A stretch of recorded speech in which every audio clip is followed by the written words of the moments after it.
The soldiers cheered as the train crossed the border into the state of Wisconsin. It had been a long trip from the south back to their homes in the north. One of the men had a large red scar across his forehead.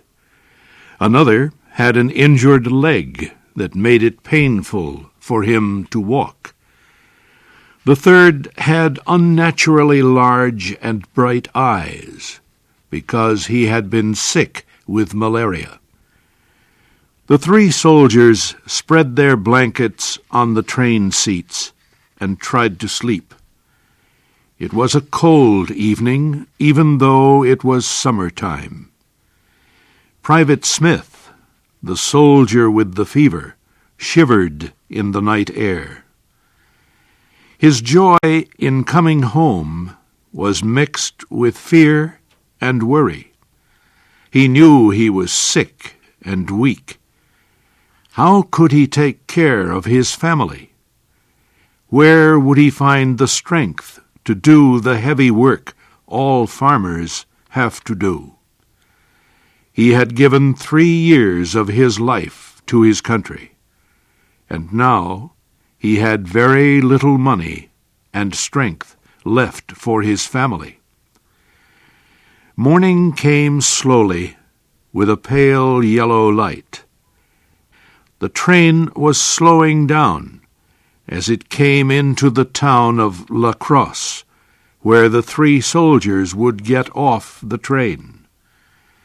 The station was empty because it was Sunday. "I'll get home in time for dinner," Smith thought. "She usually has dinner about 1 o'clock on Sunday afternoon." And he smiled. Smith and the other 2 soldiers jumped off the train together. "Well, boys," Smith began, "here's where we say goodbye. We've marched together for many miles. Now, I suppose, we are done." The 3 men found it hard to look at each other. "We ought to go home with you," one of the soldiers said to Smith. "You'll never be able to walk all those miles with that heavy pack on your back." "Oh, I'm all right," Smith said, putting on his army cap. "Every step takes me closer to home." They all shook hands. "Goodbye. Good luck. Same to you. Goodbye." Smith turned and walked away quickly. After a few minutes he turned again and waved his cap. His 2 friends did the same. Then they marched away with their long, steady soldier's step. Smith walked for a while, thinking of his friends. He remembered the many days they had been together during the war. He thought of his friend Billy Tripp, too. Poor Billy. A bullet came out of the sky one day and tore a great hole in Billy's chest. Smith knew he would have to tell the sad story to Billy's mother and young wife. But there was little to tell. The sound of a bullet cutting through the air, Billy crying out, then falling with his face in the dirt. The fighting he had done since then had not made him forget the horror of that moment when Billy died. Soon the fields and houses became familiar. Smith knew he was close to home. The sun was burning hot as he began climbing the last hill. Finally he reached the top and looked down at his farm in the beautiful valley. He was almost home. Mrs. Smith was alone on the farm with her 3 children. Mary was 9 years old, Tommy was 6, and little Teddy had just turned 4. Mrs. Smith had been dreaming about her husband when the chickens awakened her that Sunday morning. She got out of bed, got dressed, and went out to feed the chickens. Then she saw the broken fence near the chicken house. She had tried to fix it again and again. Mrs. Smith sat down and cried. The farmer, who had promised to take care of the farm while her husband was away, had been lazy and dishonest. The first year he shared the wheat with Mrs. Smith, but the next year he took almost all of it for himself. She had sent him away. Now the fields were full of wheat, but there was no man on the farm to cut it down and sell it. 6 weeks before, her husband told her in a letter that he would be coming home soon. Other soldiers were returning home, but her husband had not come. Every day she watched the road leading down the hill. This Sunday morning she could no longer stand being alone. She jumped up, ran into the house, and quickly dressed the children. She carefully locked the door and started walking down the road to the farmhouse of her neighbor, Mrs. Gray. Mary Gray was a widow with a large family of strong sons and pretty daughters. She was poor, but she never said no to a hungry person who came to her farm and asked for food. She worked hard, laughed often, and was always in a cheerful mood. When she saw Mrs. Smith and the children coming down the road, Mrs. Gray went out to meet them. "Please come right in, Mrs. Smith.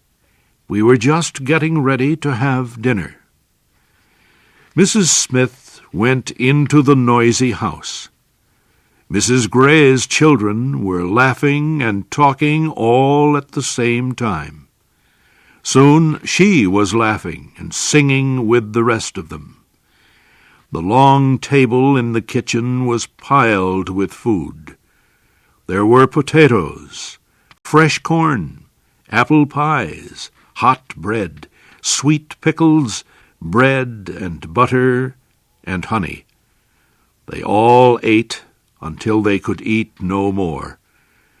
Then the men and children left the table.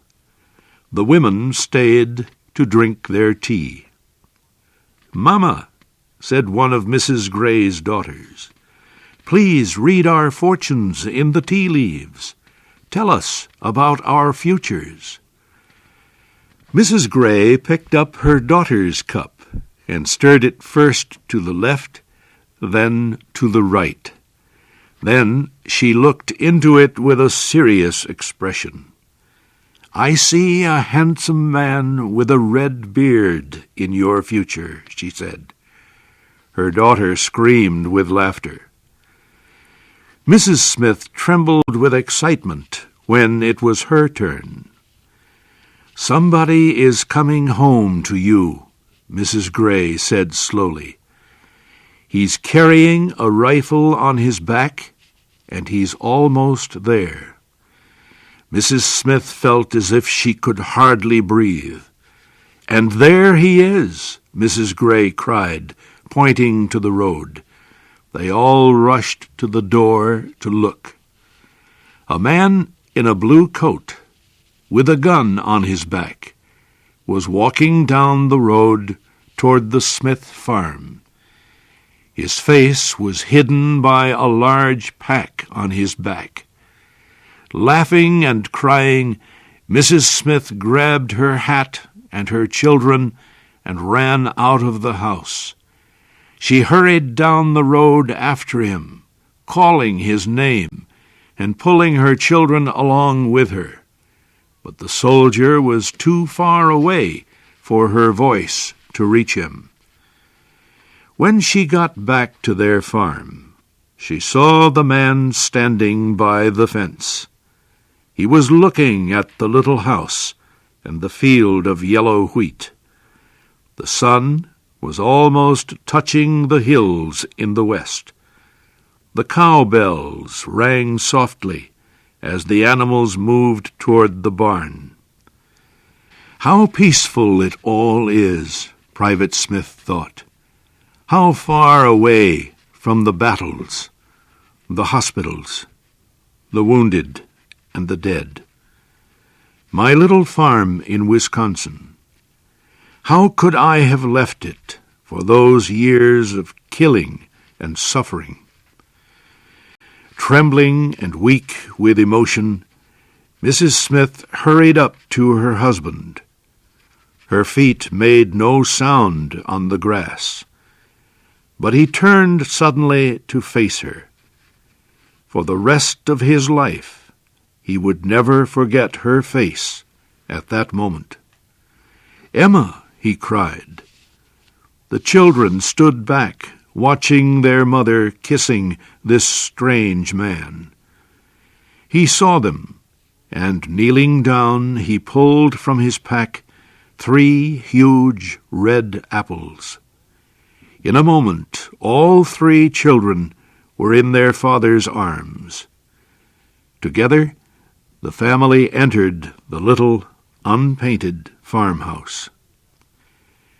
Later that evening, after supper, Smith and his wife went outside. The moon was bright above the eastern hills. Sweet, peaceful stars filled the sky as the night birds sang softly and tiny insects buzzed in the soft air. His farm needed work. His children needed clothing. He was no longer young and strong, but he began to plan for next year. With the same courage he had faced the war, Private Smith faced his difficult future.